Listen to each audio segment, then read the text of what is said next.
My name is Michael. I am just an office worker, turning 30 this year. I work as a salesperson at a major company on weekdays, and I dedicate my weekend to my passion for cycling. That's my ordinary life. Today is Sunday, and it's a beautiful, warm day. There was no rain forecast, making it a perfect day to go out, so I hopped on my mint green bike and went cycling. Now, where should I go today? There's a restaurant I've been curious about. Maybe I'll head there.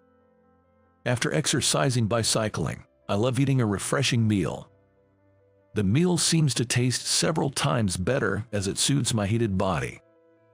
I have a gathering with friends from my college days this evening, so I need to be back home by then. The restaurant is just beyond a small hill. I plan to cross the hill, eat, and then cross it again on my way back. By the time I return, it should be just the right time. It happened on my way back, after I had crossed the hill and eaten. While climbing a hill on my bike, I found a man crouching at the side of the road. He looked to be in his 50s, well-dressed. Nearby, his bike lay carelessly toppled over. Seeing him clutching his chest in pain, I realized something was seriously wrong, so I got off my bike and rushed to help him. "Are you okay? Hang in there." Suddenly, my chest started hurting. "I'll call an ambulance right away. Please don't move." Having no medical knowledge, I didn't know the right way to handle this situation. But I knew I had to do something, so I immediately called for an ambulance. Soon, the ambulance arrived, and thanks to the paramedics' swift action, the man's condition seemed to stabilize. Still, just to be safe, he was taken to the hospital. "Thank you so much. You saved my life," he said. "No, don't mention it. I just did what anyone would have done," I replied. He was calm enough to talk by then. I was truly relieved. Who knows what might have happened if I hadn't been there. As I was dealing with all this, I realized that the time for my meeting was quickly approaching. Despite the delay, I needed to start heading back or I'd miss my plan. Leaving the rest to the paramedics, I mounted my bike, but the man called out to me. "Wait, please, let me offer you something in return." "No, it's okay, I must be going now," I replied. Saying that, I left the scene without even giving my name. After all, I had only done what any person should do. I didn't need a reward. The man, too, was riding a sports bike, so he seemed to like cycling as well. I'm sure we'll meet again on the road someday. I hope to see him healthy and cycling again. It feels good to do a good deed. Helping others always brings joy. With that warm feeling, I pedaled home. The enjoyable Sunday quickly ended, and Monday arrived. A new week began. During the weekends, I enjoy refreshing cycling, but on weekdays, I transform back into a diligent worker. My sales performance isn't poor. Actually, based on the numbers alone, it's quite good. Yet, my inability to climb the career ladder has been my recent worry. The reason I can't get promoted is quite obvious. It's because of our department's manager, David. David is a stereotypical autocratic boss, rarely seen in recent years. He favors employees who flatter him over those with good sales performance. I don't like David's approach at all. I want to advance based solely on my sales performance, not by flattering David, but he won't allow it. David seems vaguely aware that I'm dissatisfied with his methods and deliberately doesn't assign me significant tasks. He probably doesn't like that I don't flatter him. So, I've almost given up on getting promoted and just focus on achieving significant results with the tasks I'm given. If I exceed expectations, perhaps a manager from another sales department might notice me. That's the slim hope I'm clinging to. One day, as usual, I went to the office and was getting on with my work. "Hey, Emily, what's the deal with this document?" David's bellow echoed through the room. "Yes, I'm so sorry." The one being scolded was Emily, a clerical employee handling accounting and administrative tasks in our department. She apologized to David in a small voice. "What? I can hear you. I'm so sorry. I've told you to make eye contact when you speak, haven't I? I'm sorry, I'm sorry." David deliberately made Emily apologize again, even though he could hear her. "Just make sure you correct it," David yelled and threw the stack of documents he was holding at Emily. The papers fluttered in the air and scattered on the floor. Without giving it a second look, David stormed out of the floor with large strides. Emily started picking up the scattered documents alone. Thinking that David had gone too far, I stood up from my desk and rushed over to help Emily. "Are you okay? Let me help you." Together, we started picking up the documents scattered on the floor. "Thank you," she said without making eye contact with me. Emily is a general employee in charge of our department's clerical work. She has a developmental disorder and finds it extremely difficult to make eye contact with people. Moreover, she apparently suffered a large burn on her face from a house fire when she was young. This injury, along with her condition, made it even harder for her to face people. Some people, like me, accept her disability as it is, while others, like David, do not tolerate it. In such a toxic work environment, one might think she should just quit, but this company was a place where Emily, with her developmental disorder, finally managed to find employment. Finding another job is not guaranteed, so quitting isn't a simple option for her. Even though she has a developmental disorder, Emily is competent at her job. She occasionally makes mistakes, but when she's focused, her work output is incredible compared to others. Even I have been helped by her many times. David must know that she is a capable worker. Yet, he discriminates against her because of her developmental disorder, subtly bullying her in hopes she'll quit. "If there's anything I can do to help, just let me know. I'll do what I can to assist," I offered. "Thank you, but if you pay attention to me, even you might get bullied by David," she cautioned. This was the reason why other employees, despite noticing her mistreatment, didn't help her. Defending Emily, who was targeted by David, could jeopardize their own career advancement. David already promotes employees who flatter him.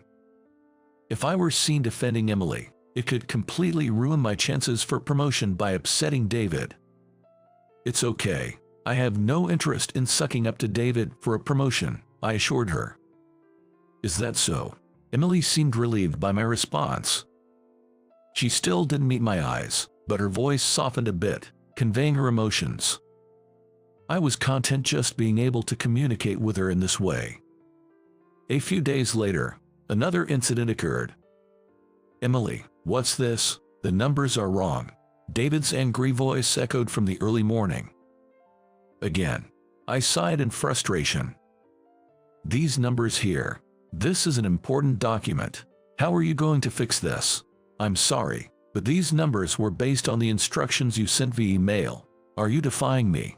That's some nerve you have." From what I overheard, it seemed Emily had prepared the document with numbers David had mistakenly instructed her to use, and it was sent to a client. Clearly, it was David's mistake, but he was blaming Emily and shouting at her. This was beyond unreasonable. I don't care if you have a developmental disorder or what, but you should be grateful for being employed. Don't defy me. Yes, I'm sorry. Besides, you're a woman. Why don't you dress more femininely? Put on some makeup to cover that ugly face. You look like a monster. David's words froze the air around us. This was too much. A woman's appearance has nothing to do with her work. Furious, I found myself in front of David, slamming my hands down on the desk loudly. "Enough already. From what I've heard, the mistake in this document was due to your incorrect instructions, wasn't it? Moreover, a person's work has nothing to do with their appearance. Why do you find joy in saying things that hurt women?" I couldn't stand David bullying Emily, heartlessly exploiting her vulnerabilities for his amusement. I wanted to make him realize he was doing something utterly despicable as a person. But my words didn't reach him. Instead, David turned his anger towards me. "Michael, who do you think you are, talking to me like that, defying me?" "I'm not defying you. I'm just stating what any decent person should," I retorted. David became furious, and sensing that things were going seriously awry, the other employees, who had been silent until now, started to buzz with activity. "Michael, stop it. This is bad.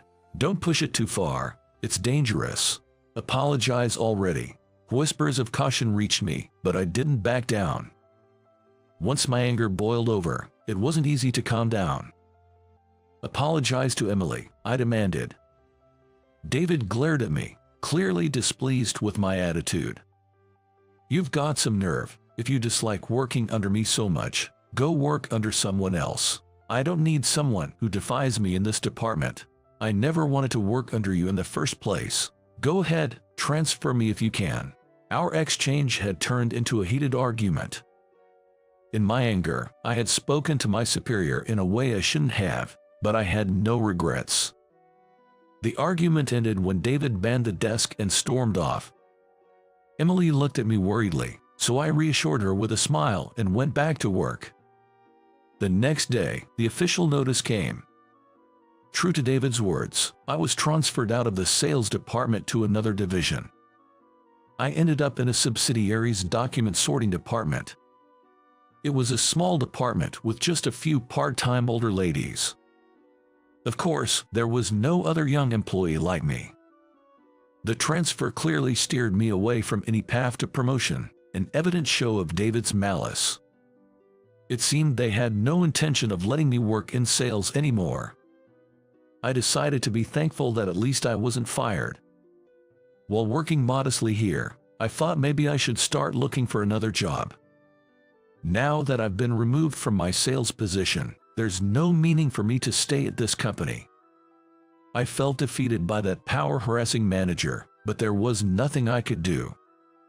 A few days after I started working like a robot, I noticed something different when I came to work.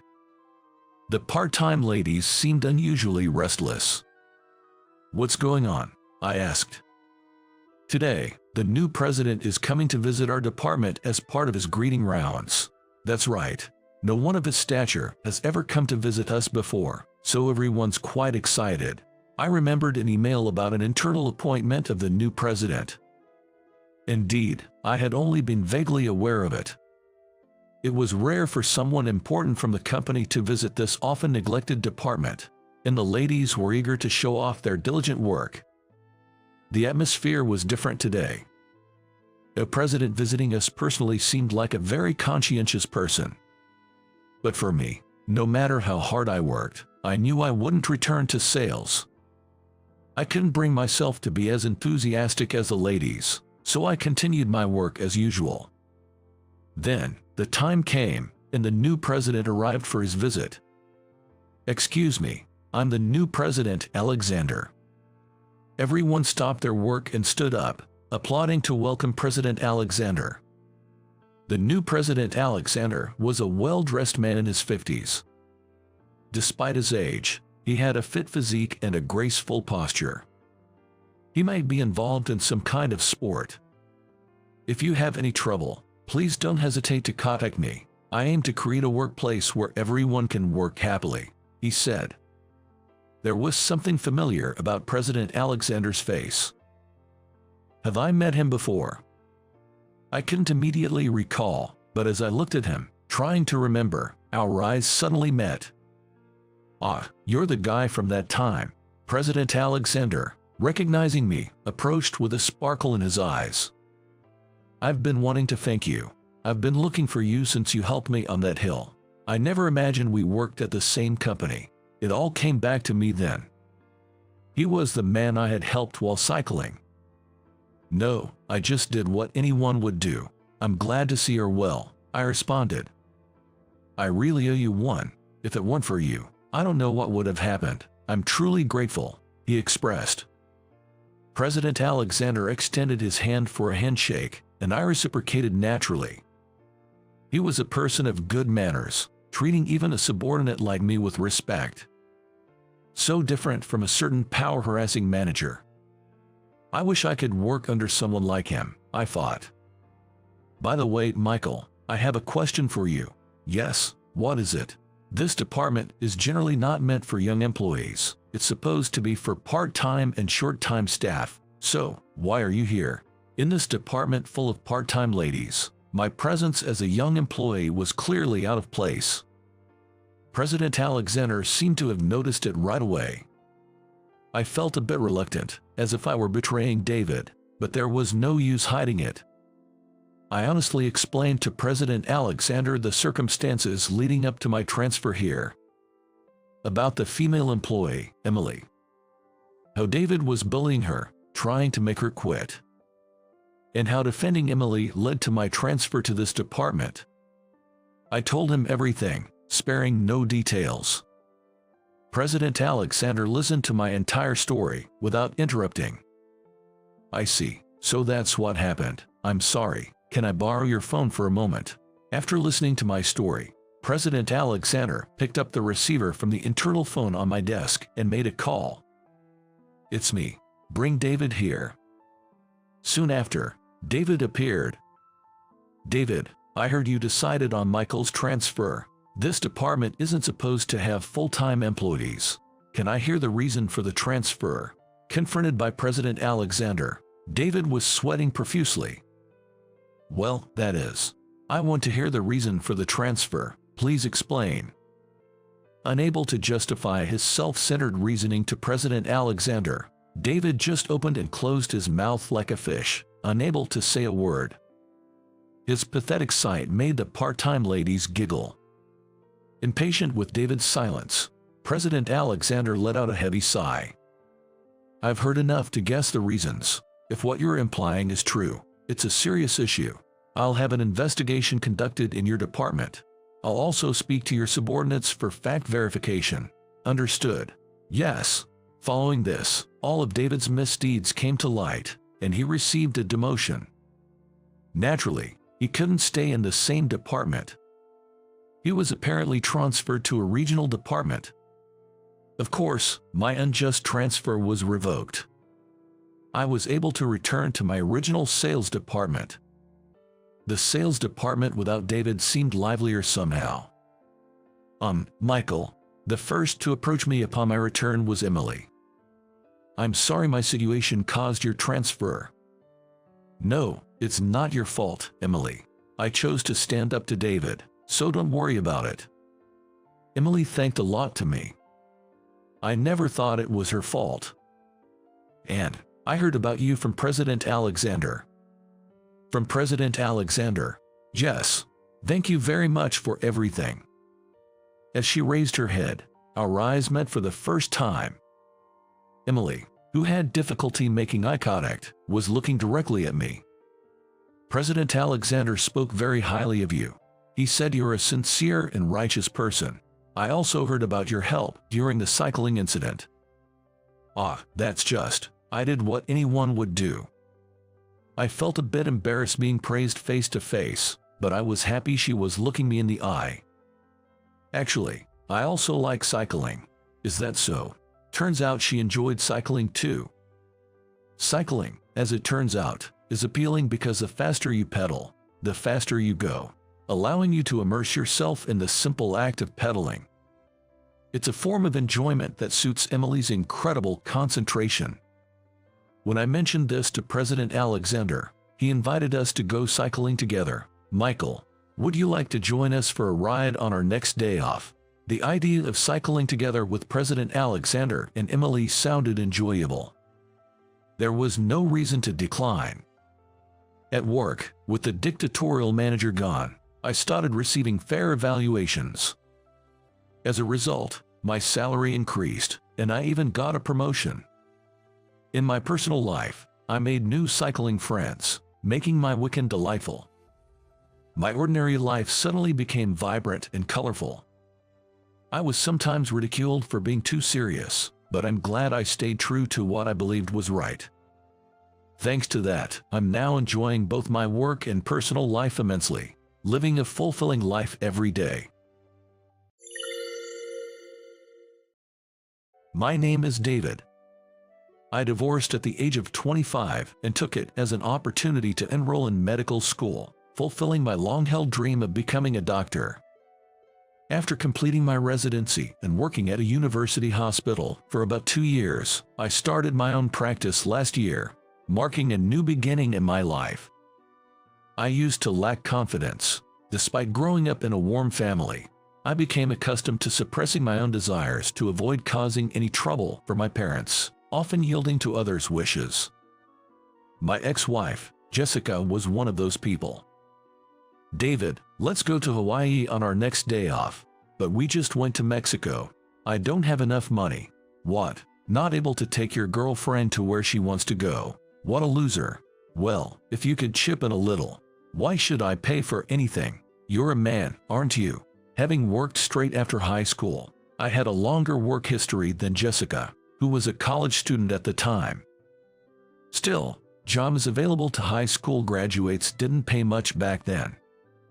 It was enough for me to live on my own, but Jessica, somehow convinced that my longer work history equaled higher wages, expected me to pay for all our dates. She was extravagant with money, insisting on trips during long vacations. She never spent any of her own money, always cunningly relying on mine.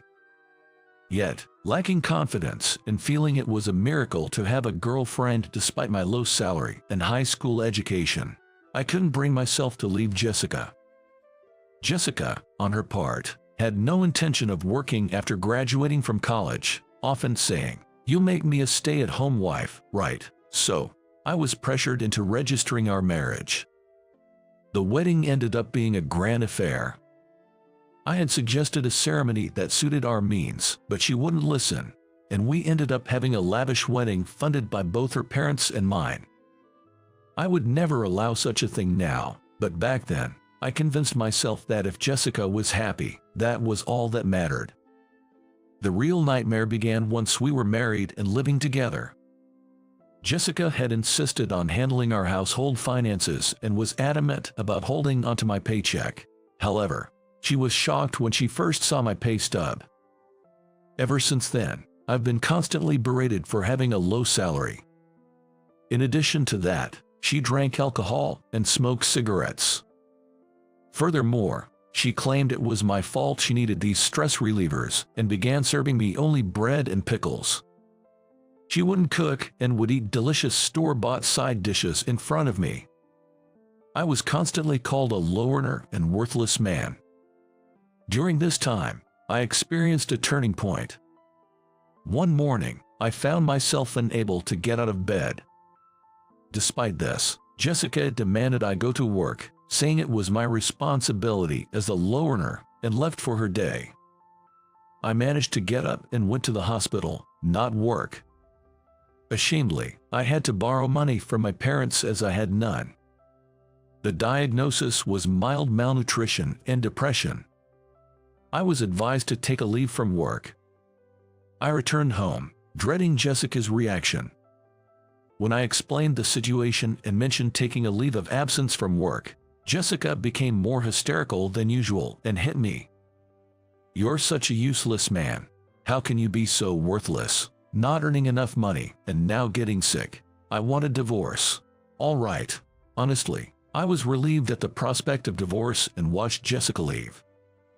Finally free, I took a month off as prescribed, but recovered from depression in just 2 weeks, realizing it was Jessica, not work, that had caused it. During the remaining 2 weeks, I thought about my future with a clear mind, likely due to resuming cooking for myself. With Jessica gone and the ability to manage my own finances, I started cooking for myself again, probably the reason for the improvement. As nutrition began circulating through my body again, I started to function better. Thinking about the future with a clear mind was enjoyable.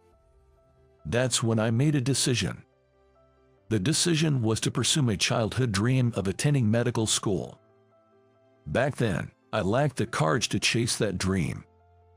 Since I had no other aspirations besides becoming a doctor, I had declined going to university to avoid wasting money and started working, as per my parents' wishes. They were worried about me but respected my decision, always saying life can always be restarted. But after my marriage and divorce with Jessica, I learned firsthand the dangers of living a life centered around others and the importance of living by my own principles. For the first time, I seriously considered what kind of life I wanted to lead. I still wanted to become a doctor. Now, I felt I could do it. I had nothing to lose. From there, things moved quickly.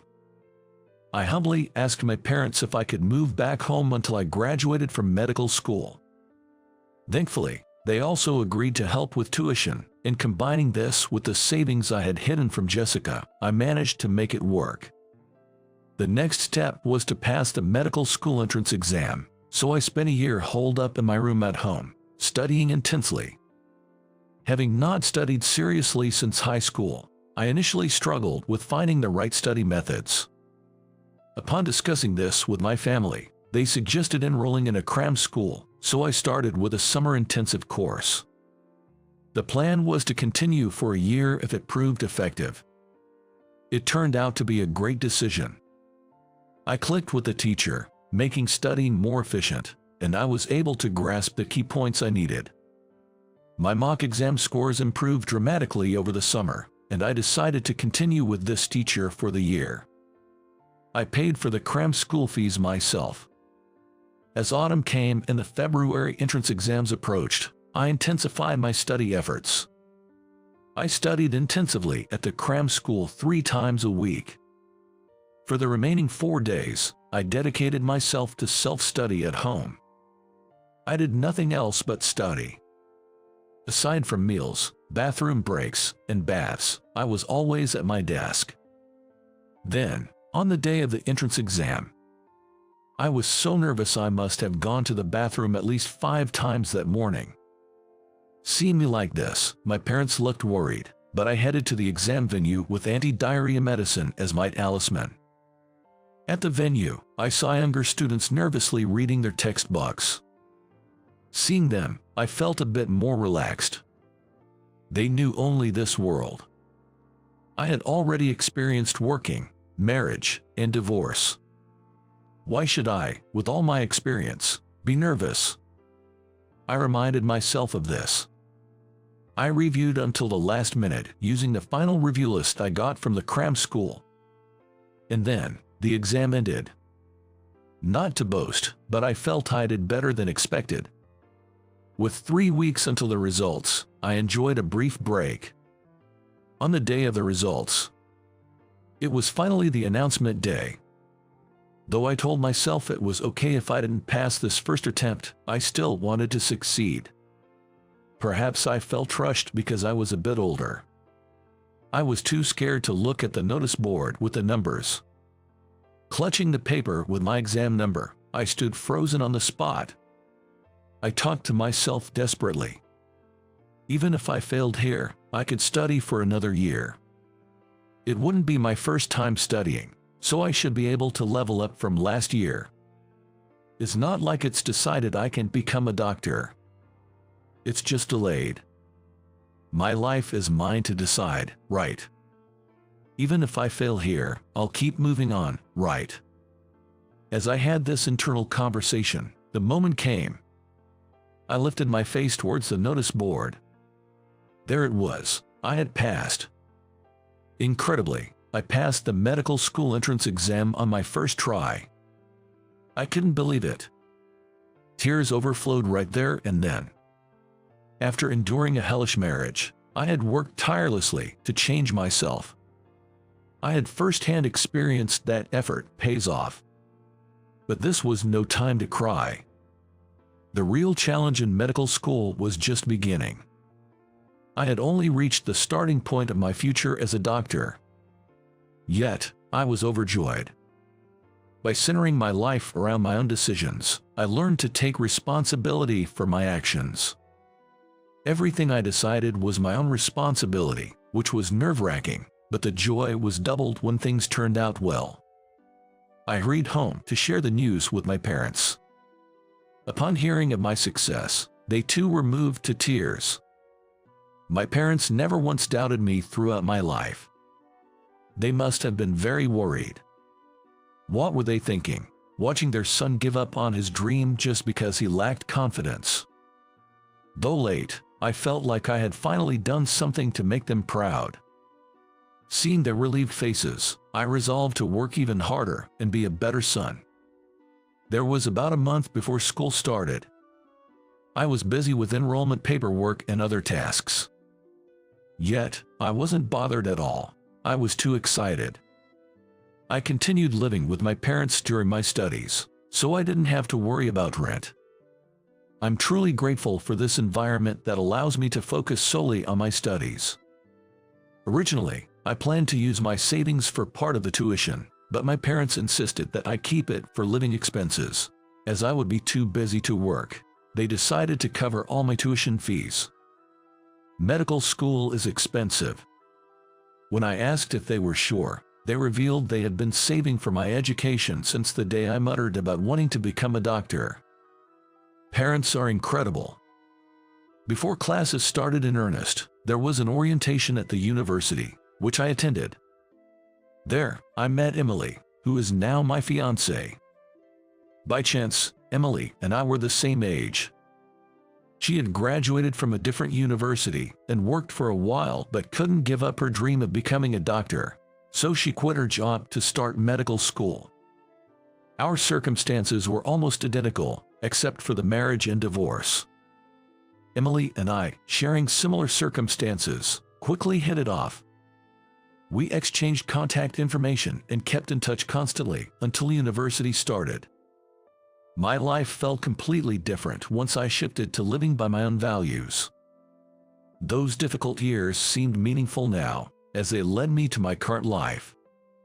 Emily suggested we work on a report together, so we met at a cafe near the university and collaborated, debating and discussing as we worked. We had similar goals and, being the same age, we enjoyed each other's company. Time passed, and Emily and I were in our third year of medical school. By then, we were spending nearly every day together. I officially asked her out, and we became a couple. Our top priority has always been our studies. Becoming doctors is our ultimate goal. We promised each other not to lose sight of these two objectives as we continue our journey. With Emily, I felt we could motivate each other, and our time together made us work twice as hard. Our dates mainly consist of studying in cafes and taking walks on the way home. Occasionally, we go to the movies. Both of us living at home, we spent about half a year like this, and Emily said she was happy. After 6 months, I introduced Emily to my parents. Having gone through the experience with Jessica, I was a bit nervous, but my parents were delighted and welcomed Emily warmly. From then on, Emily and I started spending days at my parents' house when we didn't feel like going out or just wanted to relax. Look at this, Dave. You bought that. I was actually thinking about getting it too. I can lend it to you after I'm done reading it, if you can wait. I can wait, so I'm buying it now. Let's exchange our thoughts after we've both finished reading it. In this way, Emily and I spent our time peacefully, never fighting. Always positive, Emily is an independent and straightforward woman. Yet she has this adorable side that makes me feel she's too good for me. I often think how great it would be to become fully qualified and marry Emily. Whenever I mention this, Emily always insists that she has no intention of being supported by me, and that it's fine even if I'm not fully established yet. What a strong woman she is. Well, our dream is to become fully fledged doctors, so there really isn't an option not to become one. Time passed, and graduation approached. Both Emily and I managed to graduate without any delays. It was a miracle I got into medical school on my first try, let alone graduating straight through. It's all because Emily and I worked hard together. By the time of our graduation, I had decided to propose to Emily. For our graduation celebration, we dined at a fancy restaurant we wouldn't usually go to and enjoyed the night view. I felt too embarrassed to propose in the restaurant, so I planned to do it during our usual walk. Although our usual walking path was nice, Tonight's path with its beautiful night view made me feel quite romantic. We're finally graduating. Yeah, we really did our best. It's all thanks to you. I would have struggled a lot more if I were alone. We both supported each other, right? It's good that we'll both be in our hometown for our internships, even though they are different places. Yes, but honestly, I'm a bit anxious. About what? We've been together for 3 years, but if you count from the day we entered school, it's been 6 years. I'm a little sad to think about the days we won't be able to see each other now, but I bet we'll be too busy to worry about it. Though, about that, I don't think I could find another partner who motivates me as much as you do. And you know, I used to lack confidence and felt anxious every day, but being with you, I've started to like myself. That's why I want us to be together forever. Of course, I know, I know we'll be fine. But to make us feel even more secure and as a mark of my commitment, Emily, will you marry me? Really? I'm so happy I'm crying. Of course I will. Emily accepted my proposal with tears and a radiant smile. From that day, Emily became my fiancée. We decided not to register our marriage during our internship period to focus on our training. Both my parents and Emily's were overjoyed and supported us wholeheartedly. We discussed living together during our internship, but decided it would be too challenging with the new job, so we continued living at our respective homes for a while. 2 years into our internships, after some ups and downs, Emily and I continued to motivate each other and made it through. As we both aimed to become pediatric specialists in the next 3 years, living together seemed more convenient. So about 2 years after getting engaged, we finally decided to move in together. We planned to register our marriage once we were ready to start our own practices after these 3 years. Neither of us was particularly focused on the formalities of marriage, as we were always together and focused on our life goals. However, since it would be Emily's first marriage, we promised her parents to officially register at the appropriate time. Both families were incredibly supportive as we planned everything and kept them informed. We squeezed in time to search for a place to live amid our busy schedules. I usually went along with Emily's opinions, as she had strong preferences for our home and I wasn't particularly interested. We visited several places and Emily always looked happy. She talked endlessly about furniture arrangement and themes. Our incomes as interns weren't high, so we couldn't afford a luxurious home, but any place was fine as long as we were together. We settled on a 2-bed apartment. Choosing furniture was something we could do in our free time, but for things like applying for and setting up utilities, which are difficult to schedule around, our parents were a great help, especially when Emily and I couldn't find time together due to our busy schedules. I'm truly grateful for their assistance. After we successfully moved in, we held a celebration with both our families. If it weren't for everyone, we couldn't have made it this far. Thank you so much. Really, we're so lucky to have such supportive parents. Thank you. Cheers. We took the next day off, so we spent that night enjoying a long, happy dinner, talking and laughing together. I never imagined such happy days would come to me, especially during the time I was with Jessica. Nutritional deficiency in this day and age, I wonder why I ever accepted being treated that way. After our parents left, Dave, I don't really like talking about the past, but what's up? Remember, you can ask me anything. I have told Emily everything about Jessica. This includes all the reasons for our divorce. I didn't want to portray Jessica as a villain, so I made sure to explain that my own lack of confidence was also part of the issue. Moreover, I acknowledged that there might be times when being with someone who is divorced like me could cause her anxiety. I had told her to feel free to ask me anything during such times. It's not that I'm anxious, but I just want you to know that I'll never let you suffer from nutritional deficiency. What?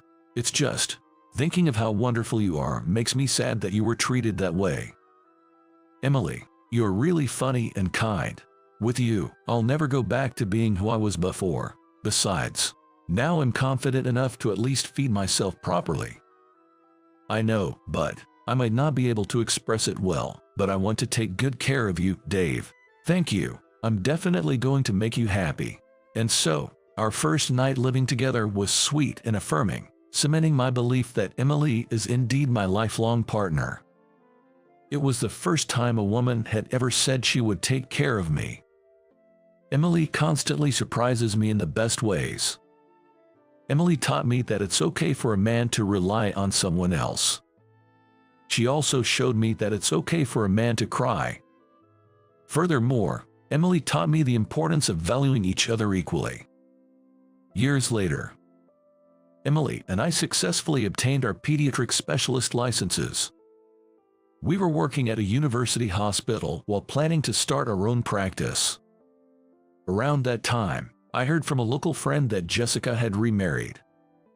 Since I'm not on social media, I had no idea what she'd been up to, but apparently, she married the owner of a construction company in our hometown.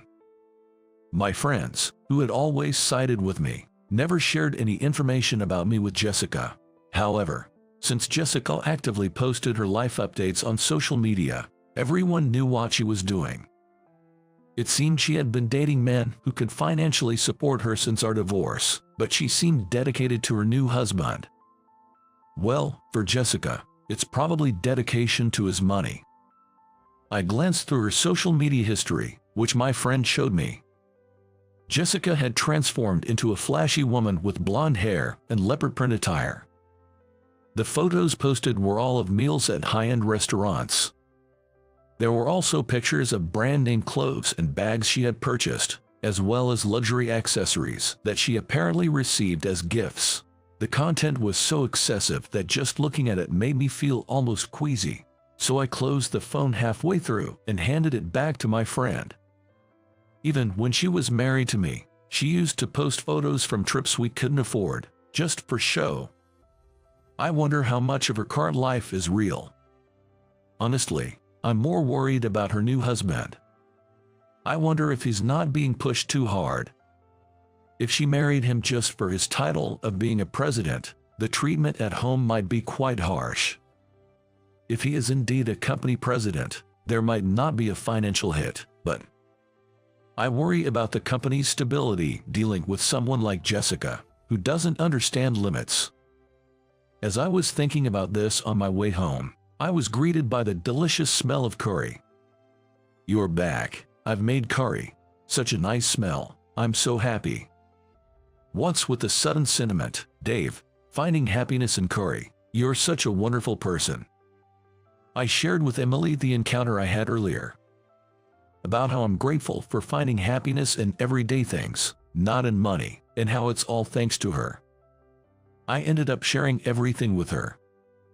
That's nice. I don't have much material desire either. I find happiness in experiences and doing what I want.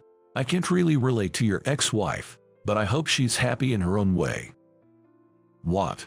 Well, she got what she wanted, right? A wealthy husband. If that makes her happy, then that's good for her. I just hope she isn't mistreating her new husband. Yeah, Emily, being able to wish happiness for your fiance's ex-wife. How incredible are you? I'm almost moved to tears. It's just a lack of interest. I don't want her unhappy and coming back to affect you, Dave. I see. Emily is truly remarkable. Even making light of it, it's something not many people can say. If Emily had an ex-husband, I'd want to erase his existence. I can bear the thought of someone else knowing a side of her I don't. So, realizing her magnanimity, I was deeply moved. We decided to use our rare day off for a hot spring trip. Next month would be the final push for opening our practice, which meant we'd be extremely busy. So, before that, we wanted to relax. I had already submitted my resignation at the university hospital and was using up my paid leave. Emily planned to join the clinic after it was established, so she would continue at the university hospital for a while longer. Today and tomorrow, we decided to indulge and even bought first-class tickets for the train. And as we were finding our seats, "Wait a minute, David, aren't you David? Jessica, long time no see. You still look as poor as ever. This car isn't for poor people like you, pretending to be something you're not by sitting in first class. How embarrassing. Good thing I left you when I did. I'm now married to a company president and set for life. Hello." As I stood there, speechless, Emily popped her head out from behind me and greeted Jessica. "And you are?" "I'm Dave's fiancée, Emily. Getting engaged to such a poor man, you're going to have a hard time. I was smart enough to escape in our early days. Thanks to that, I married a president and am set for life. You must be jealous." "Indeed, how wonderful. What's with the attitude? You're just another poor couple, aren't you? Don't be jealous." "Jessica, that's enough. Emily, let's go to our seats." Emily smiled politely at Jessica and followed me. I was impressed by her composure. Honestly, my knees were shaking. It's not so much fear of the current Jessica, but a flashback to the trauma of the past. Emily, noticing my cold sweat, was concerned about me. She kindly went and bought me a drink. We weren't too far from Jessica and her husband's seats, but far enough not to hear their conversation, which was a relief. As we were talking about looking forward to the hot springs. "Is there a doctor on board? Anyone?" We heard cries for a doctor in the train. Turning around, we saw an elderly person collapsed behind Jessica's seat, face pale. Emily and I rushed over immediately. "We're both doctors. What happened?" He ordered a drink and was already shaking a bit. As soon as I handed it to him, he collapsed. "Here, Dave, use this." "I see, it could be hypoglycemia. Do you have any Coke or chocolate?" "Wait, what kind of joke is this? David being a doctor? That's impossible. If you perform medical acts without qualification, that's a crime. Stay away. Just be quiet." Startled by my shout, something she had never experienced from me, Jessica was clearly shaken and fell silent amidst the commotion in the train. Amidst the chaos, Emily and I swiftly attended to the patient. "Here's the Coke and chocolate." "Thank you. Dave, shall we try giving him some Coke first?" "Wait a second, are you okay? Can you hear me?" There was a faint response. Without intravenous glucose on the train, it was crucial to get him to ingest a sugar-rich drink or food to avoid danger. "He's responding. Okay, look for a glucose meter in his bag." "Got it." "Sir, we're going to measure your blood glucose level now, okay? It will sting a bit." The symptoms clearly indicated hypoglycemia, but we measured his blood glucose level to be sure. We pricked his finger and set the blood on the meter. As expected, his blood glucose level was dangerously low. "Confirmed hypoglycemia, Emily. Can you help him drink the Coke? I'll arrange for an ambulance at the next station." "Understood." As Emily helped him sip the Coke through a straw, the man's color visibly returned. By the time we reached the next station, he was able to converse. We had him taken in an ambulance to the hospital for a thorough checkup. "David, are you really a doctor?" "Yeah, I am." "But when you were married to me, you were just a nobody." "Maybe I was." Jessica, faced with my calm response, turned pale. She probably thought she had missed a golden opportunity. In her mind, being a doctor equated to being wealthy. Her attitude towards me hadn't changed. She still saw me as worthless. "When did you become a doctor? If I had known you had such intentions, I wouldn't have divorced you. I decided right after our divorce. I thought I had nothing to lose and decided to pursue my long-held dream. Thanks to that, I met Emily. I'm happy now." "Why couldn't you have done that when we were married? If you were a doctor then, I could have had a better life.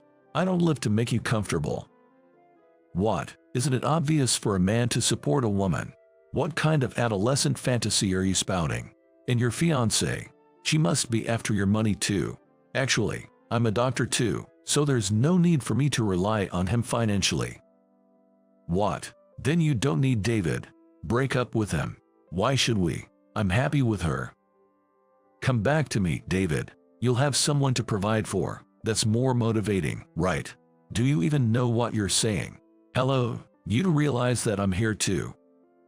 You be quiet. They are doctors. They earn way more than you, right, David? Leave her and be with me instead, please. That's impossible. Incredibly, upon learning that I had become a doctor, Jessica suggested getting back together with me. And she did this right in front of her husband. Her husband was left speechless. Of course, it was shocking to encounter someone so blatantly disrespectful. Jessica, right. I won't be leaving Dave, even if he doesn't earn a penny. You're only saying that because David is a doctor now. If he were actually poor, you'd run away in an instant. That's not true. We met right after I entered university, after my divorce with you. I had no money then and was living at my parents' house. When we started dating, I was still a student with no guarantee of becoming a doctor. Yet, Emily found happiness in the small things of everyday life and chose to be with me. In my opinion, Dave was admirable, working hard and staying focused during tough times. I was attracted to his personality, not his potential future. What man doesn't equate to money? It's all about how much a man can provide to a woman, right? Love doesn't matter. I can't take this anymore. I'm leaving. Wait, Michael, where are you going? We haven't even reached our destination. I'm going to my parents' house today. I'll have my lawyer send you the divorce papers. Wait, what are you talking about? You wanted to get back with your ex-husband, right? I'd rather be with someone who sees me as a person. I've been patient, but I'm done. Goodbye. Michael, wait. How can you leave a woman alone like this? David, you saw that, right? He's worthless. I had to be with someone like that. Protect me. I understand him, though. Being treated as less than human is harder than you think. If a man keeps providing, I'll treat him properly. That mindset. You don't know the effort it takes to earn money. You probably just spend it without thinking. Even a president like him bears a heavy responsibility. Your lack of gratitude is appalling. And just so you know, Dave didn't become a doctor for money. That's impossible. No doctor would do that. Well, that doctor is right here. I'm content as long as I can live. Emily feels the same. Being happy together is what matters most. Something you'll probably never understand. Dave, our station. Goodbye, Jessica. I doubt we'll ever meet again. Wait, what am I supposed to do alone? Leaving Jessica yelling in the train. Emily and I got off at our station. Sorry for showing you that mess. Dave, you were so cool, and I take back what I said. Take back what? She won't be happy. Right. That was the end of the topic about Jessica. Emily and I changed the topic and returned to our usual selves, looking forward to our wonderful hot spring trip. On the way to the hotel, I was honestly overwhelmed with shock, unable to believe my past self. How did I ever get caught up with such a woman? It was clear, a woman who blatantly says men are only for money. Every time her image crossed my mind, I looked at Emily's smile and felt happy again. When we arrived at the hotel, we fully enjoyed the hot springs and delicious food. Afterward, I heard Jessica begged her husband not to divorce her. But of course, he said no. After divorcing me, she was still young and had men flocking around her, but as she approached her late 30s, no one wanted to be with someone who only cared about money. She refused to change her ways. Somehow, she got my number and started calling me, still asking for financial support. At first, I answered as I didn't recognize the number, but it was just her usual demands. She even suggested I give her an allowance without marrying her, which was utterly absurd. I immediately blocked her number. She had chased away all her friends with her behavior, leaving her completely isolated. Even her parents were outraged when they learned the whole story and cut ties with her completely. No one knows where she ended up after losing all her options. Meanwhile, Emily and I got married the following month. We had a small, intimate ceremony at a church, celebrated by our families. Emily looked so beautiful in her wedding dress, I cried, but that's just between us. For our honeymoon, we went to Massachusetts for a week to enjoy delicious seafood, as she preferred domestic travel. She's always been modest and warm-hearted. After returning, we started preparing for the opening of our clinic. While Emily was still working at the university hospital, I mostly handled the preparations for our clinic on my own, and it turned out to be more challenging than I had anticipated. However, with Emily's advice, we successfully opened a clinic. We made a great start aiming to become a community-oriented pediatric clinic. We had already arranged a partnership with the university hospital where Emily and I used to work, so we could refer patients we couldn't handle to them. Thanks to this, we quickly gained the community's trust, and in just 6 months, our clinic became the go-to place for pediatric care. Once the clinic was stable, Emily resigned from the university hospital to work with me. A clinic run by a pair of married doctors was quite rare, attracting attention and even getting featured in the local newspaper. Emily was exceptionally skilled in handling children, impressing even me, a fellow pediatrician. But Emily didn't want to stop there. Next, Emily plans to obtain a qualification as a child psychologist. Having more specialties than just 2 pediatricians in our small clinic seemed like a good idea, especially since the mental health of children can significantly impact their future. Emily has been interested in this field since her university days. After discussing it together, we decided on our next goal, to eventually expand our clinic to include both pediatric internal medicine and mental health services. Working towards this goal, we're committed to spending our days together, both seriously and joyfully.